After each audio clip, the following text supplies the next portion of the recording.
threatening and destabilizing actions only increase the North Korean regime's isolation in the region and among all nations of the world, Trump said. All options are on the table.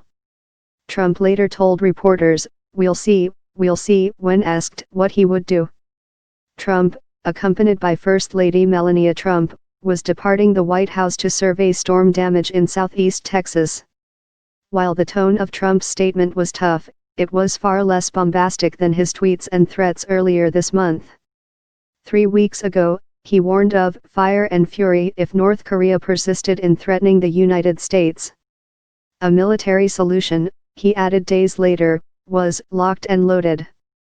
But last week, the Trump administration suddenly adopted a more conciliatory tone.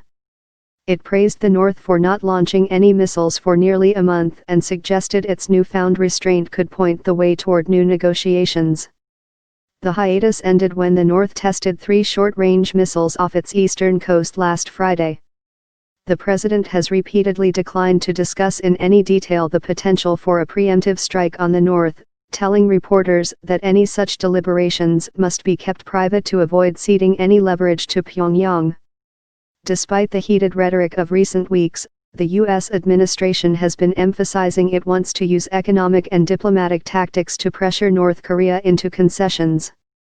Earlier this month, the UN Security Council unanimously adopted its toughest sanctions yet on North Korea after it tested 2 intercontinental ballistic missiles that put the U.S. mainland in range. The U.S. and its partners have been urging China, the North's traditional ally and main trading partner, to help in intensifying the pressure. The UN Security Council was expected to hold an emergency meeting on the North Korean missile launch later Tuesday.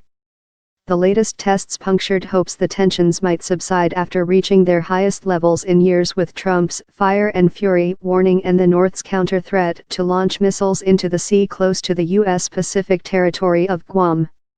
Trump and his top diplomat, Secretary of State Rex Tillerson, went out of their way last week to credit the North's leader for days of relative restraint.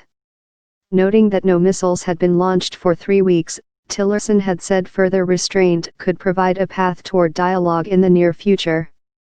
Kim Jong-un, I respect the fact that I believe he is starting to respect us, Trump said at a campaign rally. I respect that fact very much. Respect that fact. And maybe, probably not, but maybe something positive can come about.